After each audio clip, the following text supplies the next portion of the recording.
you're here, then you're wondering about the best way to draft fantasy football. And frankly, that's what we're here to tell you. I'm Matt Schauf of DraftSharks.com here with my colleagues Alex Korf and Jared Smola to run through the best way to draft. And it starts with step one, Jared, know your rules. It seems obvious, but why does it matter? Yeah, listen, if you're watching this video, I'm sure you know your fantasy league's rules, but do you really understand those rules and how they impact player values and draft strategy? That's where you can really get an edge over competitors just using generic rankings and generic strategies.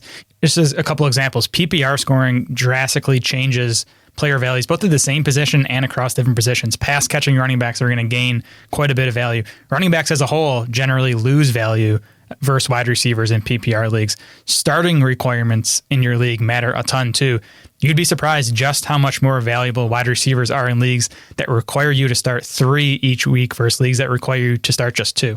How to execute that? I mean, it seems pretty obvious, Jared. You read through your league's rules. Like, do it. You know, don't just assume, I've done fantasy drafts before. I know how this works. I know what these players mean. Read through your rules. Make sure, even if it's just like one stray scoring setting that is different than most of the leagues you've played before, it can matter and it could give you an advantage over the others in your league. Of course, the ultimate, beyond you simply knowing your league's rules, is if you can get a draft assistant that also knows those league rules and knows how to factor them in as you draft. We're going to get more into that as we go. But for now, let's move on to step 2, which is using dynamic player valuations instead of static rankings. Alex, you're not only our product manager at Draft Sharks, but a for real engineer, not the train driver, but you know, the numbers kind.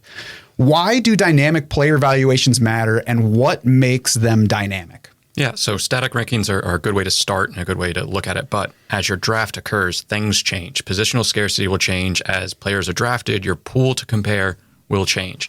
And from there, we need to adjust based on what teams have selected, what other teams need. The upside in the draft might change. Your opportunity cost will change. Maybe towards the end of the draft, you're going to look for more upside players. We're going to start looking at maybe defenses and kickers. So how things evolve during the draft is very important because your fantasy football draft is not static. Your ranking shouldn't be. So how do you execute that step? Now we get back to that draft assistant that I was talking about.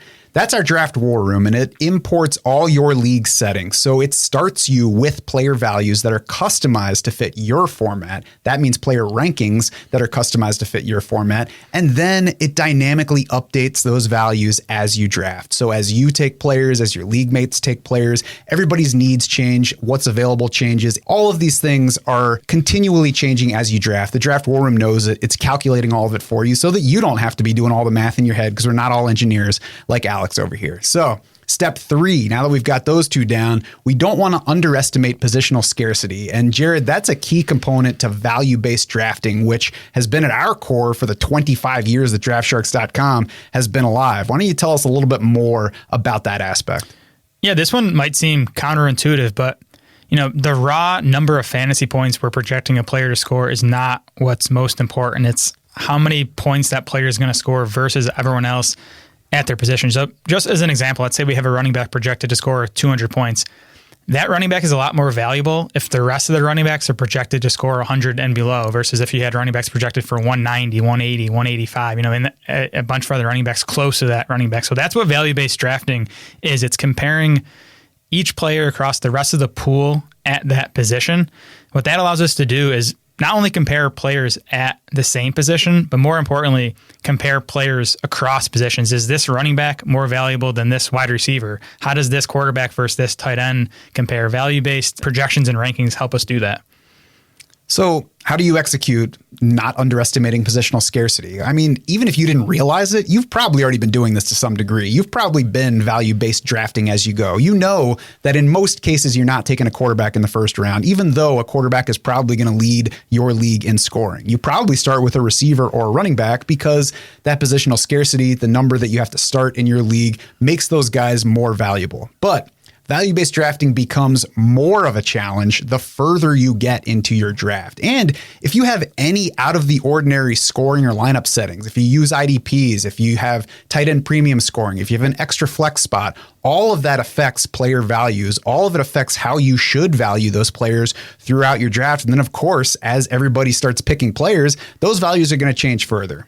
Draft War Room puts those valuations right in front of you the entire time, from the start, throughout your draft, recalculates as you go in real time. So you don't have to think, how do I value a tight end at this point? Draft War Room's like, this is how. What do running backs mean now? Do I need a wide receiver at this point? Do I have enough at this position? Draft War Room's like, no, take this guy. He's up top. It's doing all those calculations so that it can make it simpler for you to understand where you should be. And you'll be even more ready to take advantage of those values if you follow step 4, which is mock drafting ahead of the real thing. Now, there are more ways today to draft in fantasy football than ever before. And you can count all of it as practice, especially with best ball drafts where you get real market reps that way. But the problem with treating best ball drafts as your mock drafts now and not mock drafting, they probably don't match the format exactly that you'll be playing in during the season, right, Alex? Yeah, that's exactly right. So best ball is great. It's a ton of fun, but it's not going to match your super flex 10 IDP scoring format. That sounds fun. Oh yeah.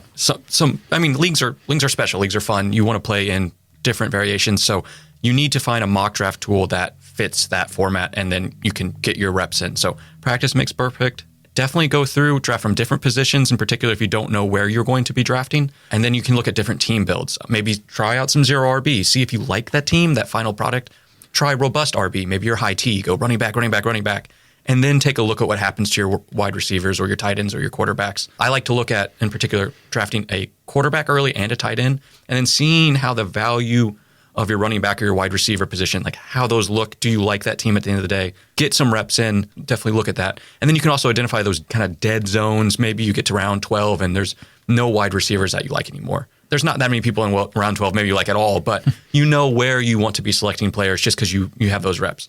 And then same if you have like a keeper league, you'll be able to, in particular, mock draft with those keepers already in place. That can be a little difficult, but our mock draft tool happens to do that. It'll sync them in, put them right on the draft grid, and then you know where everyone's starting from. Alex wants you to get your reps. I've seen him in a sleeveless shirt, so I know he cares deeply about reps. How do you execute this mock drafting? You just do it. You mock draft. You practice the way that you're going to draft when you get to the real thing. Don't settle for a close approximation. Don't just go to the Yahoo draft lobby and pick a league that's kind of like yours. That'll give you some practice. It'll also give you a lot more frustration. Head to the draft war room instead. Find something that's set to your exact format and then practice that one over and over. Try different things. Try something you don't like and see if maybe by the end it turns out a roster that you're actually more comfortable with than you would have guessed. That's where you do that stuff. You're not spending money on it. There are no consequences if you wind up with a team that didn't work for you, and it's going to get you ready for the real thing. And Jared, the more you prepare, the better you're going to be at carrying out step 5 on our list of the best ways to draft, and that is hunting for late round upside. Now, I think the key component to this one is a value pick versus a true upside pick. And a value pick to me is just a guy who's going later than he probably should. He might not necessarily be a difference maker. The difference maker is that true upside player, that guy who could dramatically outperform his draft position. So that's what we're really looking for, right? Yeah, this one's huge. I mean, there's no easier way to win your fantasy league than by finding that one guy in the 13th or 14th round that, turns into a top 5 player at his position. So we spend a ton of time every offseason trying to pinpoint these guys through our projection, through all these other tools, through this draft forum that we've been talking about. We found kind of 2 buckets of these breakout players. One is a talent-driven breakout. The other one's a situational-driven breakout. Talent-driven breakout, kind of self-explanatory. Good football players tend to score a lot of fantasy points. If we can find those good football players before our competition, whether that's through watching their film, looking at their advanced metrics, or ideally both, if we can find them before our competition, that's an easy way to spot breakout players. I think Sam Laporta's rookie year is a good example of this. I mean, he was a guy who there are a lot of advanced college metrics that he had on paper that had him looking like a really strong prospect. We liked the tape on Sam Laporta. He obviously had an awesome rookie season. The other type of breakout is a situation-driven breakout. These are honestly easier to spot, I think, than the talent-driven breakouts. We know volume fuels fantasy production, right? Running backs need their touches, wide receivers need their targets. So we can find breakout players that simply have a clear path to a lot of volume. This was Rachaad White in 2023. His rookie season was just kind of okay by a lot of metrics, but you looked at that Bucs backfield heading into 2023, and there just wasn't a lot of competition, and that ended up being the case. Rachaad White was near the top of the NFL in total touches, ended up having a big fantasy season. And then if you can find a player that checks both these boxes, talent plus situation, I think that was Puka Nacua his rookie year. Awesome talent, landed in a nice Rams offense with a healthy Matt Stafford. Obviously had a season where you kind of had to have Puka Nacua to win a fantasy league last year. So that's the ideal if you can find that guy that checks both these boxes. So these guys would both be called breakouts. Jared, do you remember who our breakout player was last year? I'm trying to recall who that guy was. It was that Rashad White guy. Oh, yeah. Worked out nicely. It was a fun guy to have on your teams, I can say, because I drafted plenty of him following our breakout player advice, and you'll find another one of those later this summer. So how do you execute finding these late breakout types, these high upside players? Look for the types of fantasy prospects that Jared just alluded to and laid out for you. That's why we do ceiling projections for every player as we go, every fantasy relevant player, not just like, oh, that guy looks like he has upside. It's every single player that we put in gets a ceiling projection as well.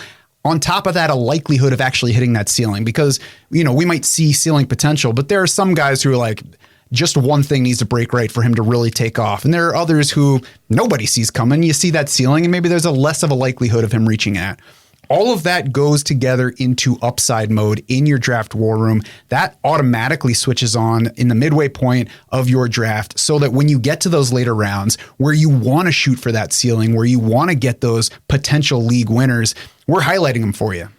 They get a boost in your rankings. They move closer to the top of your board. So hey, this is the time to go ahead and target this guy instead of this other guy that might be, a little bit undervalued. If you want to switch upside mode on earlier, you can do that. If you want to switch it off at some point, you can. But the point is that it boosts those high ceiling players later in your draft when you really want to get them. And even before we get to that point in your draft, we also have breakout icons next to players who maybe they aren't in the late round stages, but they are in Rashad White area where you're taking him in round 6 or 7, but he could, by the end of the season, turn into a round 3 or round 2 player. Look for that icon in your draft war room as well, and it'll help you find the guys that you need to add. On the other side of breakout potential, of high ceiling, is low floor, the guys who can just ruin your season.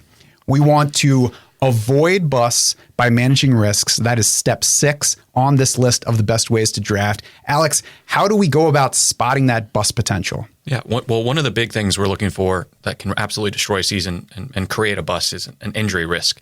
So that's one of the things that we spend a lot of time on. We have a sports injury predictor. It's actually a series of 2 models that have 72 different inputs where we're looking at past work, past injuries, how the player came back time-wise versus the average for that past injury, left-handedness, all of these different factors, and then future volume that we're predicting to try and get an idea of their likelihood or their rates of injury, and then their risk, and then how many games we think they're going to miss. So from there, we'll include that in our projections, and that's one way that we also will look at busts. But that doesn't mean they're completely off the board. We just need to look at them versus their ADP and see where we would take them, because a bust in the first couple of rounds hurts a lot more than a bust in the 10th round. Who really cares there? Yeah, there's no such thing as a 10th round bust. There's just a shot that didn't work at that point. But we want to highlight those risky players so you don't take them too early and so you don't stack up a whole bunch of risky players and, just load your roster with landmines. How do you execute that? By looking for the things that we just laid out for you. We put not only those injury predictor scores so you know the high risk guys for injury, but also floor projections so that you know the guys that even if they don't get hurt, they just have a shot to really even underperform our projections for them. So, it's the other side of that ceiling. We want to shoot for upside. We want to watch out for the risky guys. Doesn't mean you don't take them at all, like Alex was saying, but you want to know about it before you do so you can at least plan around it. The final step here, guys, number 7, live draft sync. It just pulls everything together. The draft war room is equipped with the live draft sync, which connects directly with your league. It pulls in everything you need. It then updates as you draft in real time because it's connected to your draft as it's going on. Jared, you spend weeks starting these projections. You spend days more updating them after the draft, during free agency, for news over the summer, injuries and all that.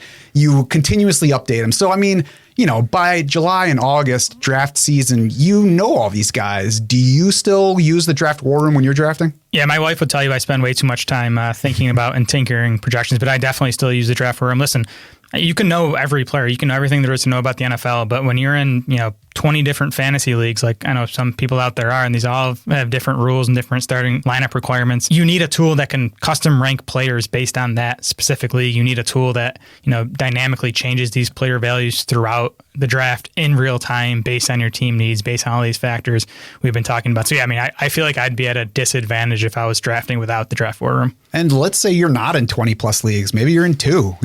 Most of us aren't playing in 20 leagues, but you need something that is going to take your bias out of it. That's going to say, actually, a wide receiver makes sense at this turn. When you're looking at the rest of your league, taking running backs off the board, and you're like, oh crap, I got to grab one before they're all gone.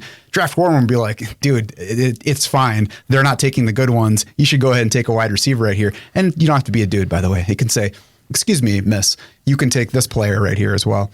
Alex, what is the most useful aspect of the draft war room for your drafting? Math never lies at the end of the day. I have an example. So my league of record, the commissioner changed and added 0.5 point per rush and didn't tell anyone. Draft war room picked it up, and I couldn't figure out why running backs were so high. Well, it's because that league scoring changed, and I wasn't able to do that math in my head, but I was able to quickly see that Christian McCaffrey or whomever was worth way more than Tyreek Hill at that point because that scoring changed. And to being able to do that math during the draft to see how that player changed, that's a game changer that I just can't do all of that in my head. Yeah, I can't tell you guys how many times I've set up my draft war room, gone in to look at the initial rankings and been like, wow, I would not have expected that guy to be that valuable here. And, sometimes I have to work past my own bias to actually follow it as I'm drafting, but it 100% of the time helps me, especially for those leagues that have those abnormal scoring or lineup settings. So if you think that everything that we just laid out here makes sense, then maybe you're ready for an easy to use yet powerful draft tool that tracks all the data that you need to know about as you draft and gives you pick recommendations at every single turn. If you're ready for that kind of help, if you're ready to dominate your league with that kind of an advantage, then you're ready for the draft war room. Become a DS Insider now to set up your teams with the best way to draft.